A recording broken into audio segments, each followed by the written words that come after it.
Leadership theory. तो देखिए leadership theory जो है वो कितने टाइप्स की होती है। तो फर्स्ट है इसमें कैरिस्मेटिक लीडरशिप थ्योरी, सेकंड है इसमें ट्रांजैक्शनल लीडरशिप थ्योरी, नेक्स्ट है इसमें ट्रांसफॉर्मेशनल लीडरशिप थ्योरी, फिर track theory, behavioural theory and contingency theory. लेकिन आज हम सिर्फ 2 थ्योरी डिस्कस करेंगे, नेक्स्ट लेक्चर में हम बाकी थ्योरीज कंटिन्यू करेंगे। फर्स्ट है आपका कैरिस्मेटिक लीडरशिप थ्योरी। तो ये किसने दी थी? ये प्लाटो एंड कन्फ्यूशियस ने दी थी। इनका क्या कहना है इस थ्योरी में कि leaders were born not made, यानी कि जो लीडर्स यानी कि जो नेता होते हैं वो जन्म से ही मतलब उनके अंदर वो क्वालिटीज़ होती हैं, वो बनते नहीं हैं। उनका मतलब ये है कि वो पैदाइशी लीडर होते हैं, बट अगर जैसे कि हम कहते हैं कि वो बड़े होने के बाद उनके अंदर वो गुण वो क्वालिटीज़ आ जाती हैं, वो अपने आप को डेवलप कर लेते हैं इस तरीके से। तो इनका ये कहना है कि ऐसा नहीं होता है।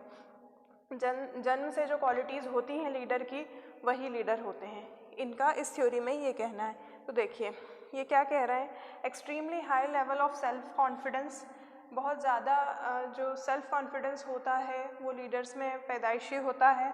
Dominance and strong conviction in the normal righteousness of his और हर बिलीव, यानी कि जो उनके विश्वास होते हैं वो उन पर बहुत ज़्यादा बिलीव करते हैं। और डोमिनेंस यानी कि उनकी ये स्किल उनके अंदर ये होती है कि वो किसको किस तरीके से काम करवाना है। At least the ability to convince the followers, उनमें ये क्वालिटी होती है कि वो अपने फॉलोवर्स को क्या करके रखें, कन्विंस करके रखें।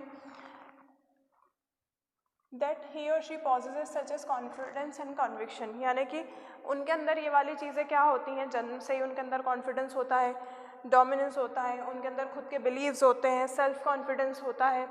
ठीक है, तो ये चीज़ इनका ये कहना है कि ये लीडर जो होते हैं उनमें जन्म से ही ये चीज़ें आती हैं। ठीक, अब इसके जो कुछ बेसिक ट्रेट्स हैं, जो बेसिक देखिए ट्रेट का मतलब होता है गुण, तो कौन कौन से बेसिक ट्रेट हैं ये इन्होंने कुछ इसमें दिए हुए हैं। तो possesses exceptional leadership qualities and some divine power, उनकी जो क्वालिटीज़ हैं, जो लीडर की क्वालिटीज़ है वो कुछ अलग ही है, उनके पास कुछ अलग ही डिवाइन पावर्स होती हैं अपनी खुद की।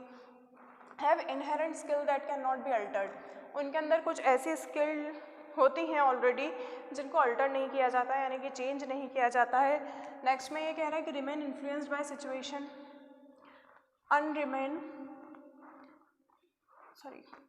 Remain uninfluenced by situational factors, यानी कि क्या है कि कैसी भी क्या सिचुएशन हो लेकिन वो क्या करते हैं, वो हमेशा एक जैसे ही रहते हैं, उनके ऊपर किसी सिचुएशन का प्रभाव नहीं पड़ता है।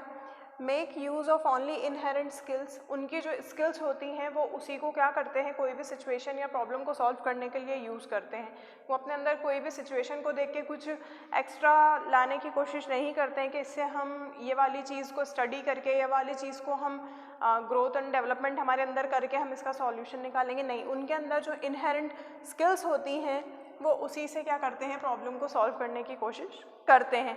तो ये थी आपकी कैरिस्मेटिक लीडरशिप थ्योरी जो कि प्लाटो एंड कन्फ्यूशियस ने दी थी, जिनका कहना यही था कि लीडर के अंदर इनहेरेंट क्वालिटीज़ होती हैं जो वो खुद के बड़े होने के बाद या उनके अंदर कोई एक्स्ट्रा वो उसके लिए वर्क नहीं करते हैं, लेकिन वो उनके अंदर इनहेरेंट ही होती हैं, उसी के बेसिस पे वो हर सिचुएशन में क्या करते हैं, प्रॉब्लम की सॉल्यूशन निकालते हैं। ठीक है, अब नेक्स्ट आती है आपके ट्रांजैक्शनल लीडरशिप थ्योरी। तो ये दी है आपके मैक्स वेबर ने 1947 में।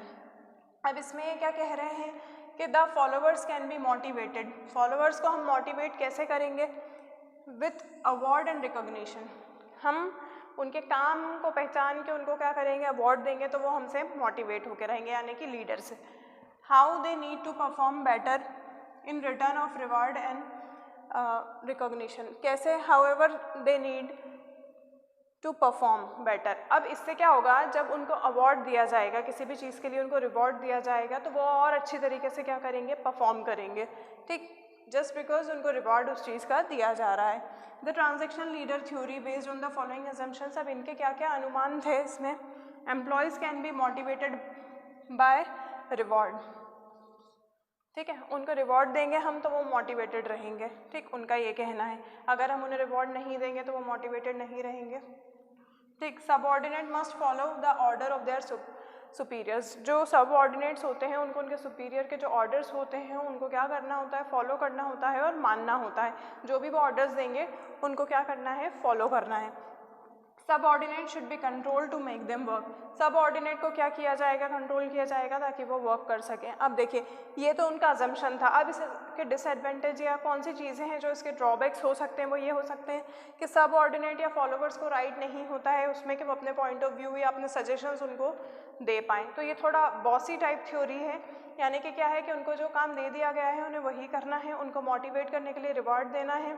इसमें कहीं कहीं फॉलोवर्स को बिल्कुल भी नहीं सुना जाता है या उनको बोलने का हक नहीं दिया जाता है। उनका सिर्फ ये काम है कि उनको जो काम दिया गया है वो अपना काम करें। कॉस्ट कटिंग होती है इसमें, यानी कि पैसा बचाने के लिए भी क्या किया जाता है, कॉस्ट कटिंग की जाती है। इस तरीके से ये वाली ट्रांजैक्शनल लीडरशिप थ्योरी जो है वो इस तरीके से है कि फॉलोवर्स को मोटिवेट करने के लिए हमें उनको रिवॉर्ड देना है, उन्हें कहना मानना है हमारा जो भी हम उनको वर्क दे रहे हैं, बट वो अपना पॉइंट ऑफ व्यू उसमें रख नहीं सकते, उनका ड्रॉबैक होता है।